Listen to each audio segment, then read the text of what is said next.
जय श्री कृष्णा। राधे राधे। आज मैं आपको देवताओं द्वारा गर्भस्य भगवान श्री कृष्ण की स्तुति नामक प्रसंग आगे सुनाऊंगी।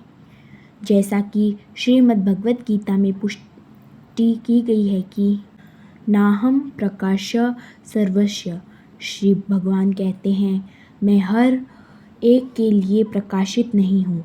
जब श्री कृष्ण ने अवतार लिया तो वे वस्तुतः कुरुक्षेत्र के युद्ध क्षेत्र में उपस्थित थे और सबों ने उन्हें देखा भी था, किंतु उनमें से हर एक व्यक्ति यह नहीं जान सका कि वे श्री भगवान हैं।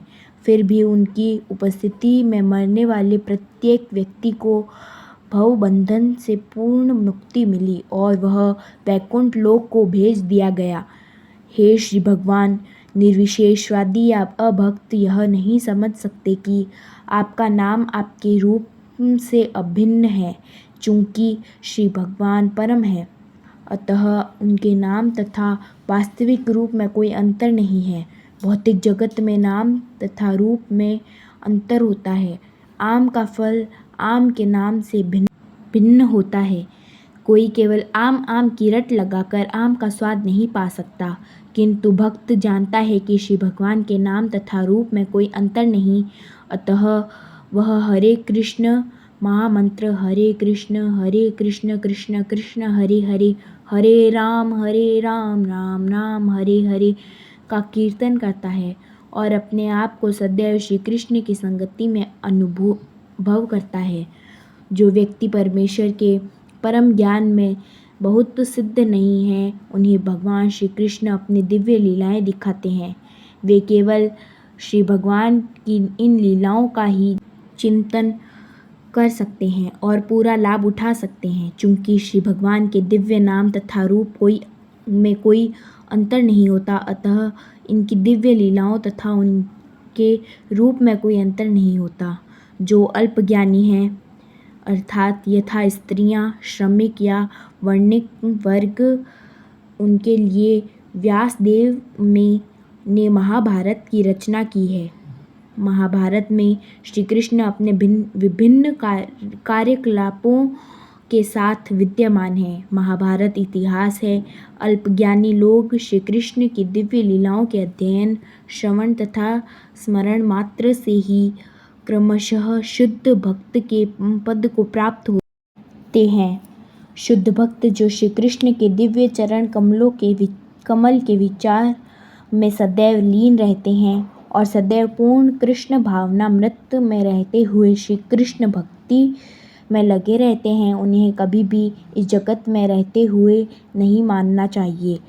श्रील रूप गोस्वामी ने कहा है कि जो लोग मनसा वाचा कर्मणा से कृष्ण भावनामृत में प्रवृत्त रहते हैं, उन्हें इसी शरीर में रहते हुए भी मुक्त हुआ मानना चाहिए। श्रीमद् भगवत गीता में इसकी पुष्टि की गई है। जो व्यक्ति श्री भगवान की भक्ति में लगे हुए हैं, उन्होंने पहले ही भवसागर को पार कर लिया है।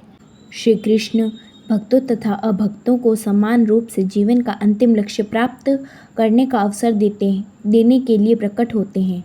भक्तों को श्री भगवान का साक्षात दर्शन करने तथा उन्हें पूजने का अवसर प्राप्त होता है। जो लोग उस पद को प्राप्त नहीं हैं, उन्हें उनके कार्यकलापों से परिचित होने तथा उनके ही समान पद तक उठने का अवसर प्राप्त होता है। हे प्रिय प्रभु, हे सर्वोपरि नियंता, आपके पृथ्वी पर प्रकट होने पर कंस तथा जरासंध जैसे सभी असुर नष्ट हो जाएंगे और सारा जगत सौभाग्य से व्याप्त हो जाएगा। जब आप इस ग्रह पर चलते हैं, तब आपके पाद पद्मों के तलवे से भूमि पर छाप उठेगी, जैसे कि ध्वज, त्रिशूल तथा बिजली। इस प्रकार आप पृथ्वी एवं स्वर्ग लोक में रहने वाले हम सभी पर भी कृपा करेंगे, क्योंकि हमें उन चिन्हों को देखने का सौभाग्य प्राप्त होगा।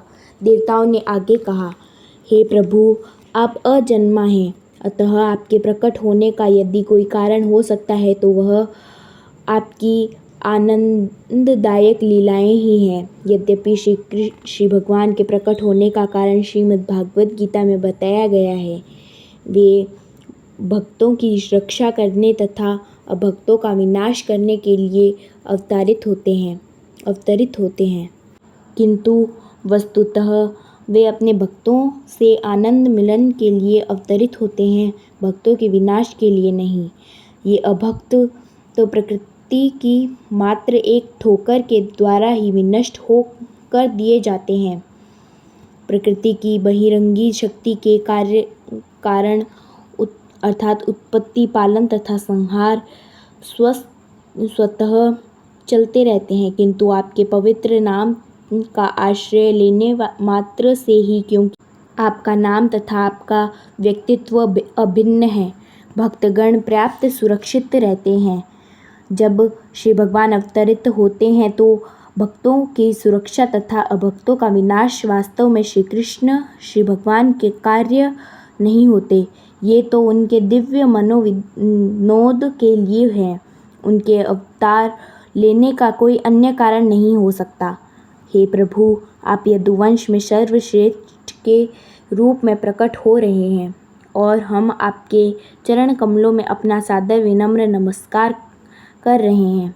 इस अवतार के पहले आप मत्स्य, अश्व, कूर्म, अर्धपुरुष, अर्धसिंह, वराह, हंस, भगवान रामचंद्र, परशुराम इत्यादि अनेक अवतार ले चुके हैं। आप भक्तों की ही सुरक्षा के लिए प्रकट होते रहे हैं।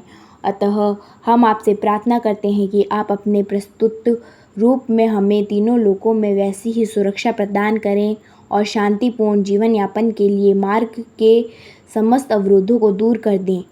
हे माता देवकी, आपके गर्भ में भगवान हैं जो अपने समस्त पूर्ण अंशों सहित प्रकट होने वाले हैं। वे हमारे कल्याण के लिए प्रकट होने वाले हैं। आदि श्री भगवान हैं। अतः आपको अपने भाई भोजराज से भयभीत नहीं होना चाहिए। आपके पुत्र भगवान श्री कृष्ण जो आदि श्री भगवान हैं, पवित्र यदुवंश की रक्षा हेतु प्रकट होंगे। श्री भगवान अकेले नहीं अवतार ले रहे हैं, वे अपने पूर्ण अंश बलदेव के साथ होंगे। देवकी अपने भाई कंस से अत्यंत भयभीत थीं, क्योंकि उसने उनके कई शिशु मार डाले थे। वे श्री कृष्ण के विषय में अत्यंत चिंतित रहती थीं। विष्णु पुराण में कहा गया है कि देवकी को सांत्वना प्रदान करने के लिए सभी देवता अपनी पत्नियों सहित उनसे मिलते रहते और प्रोत्साहित करते रहते कि वे डरे नहीं कि उनके पुत्र को कंस मार देगा।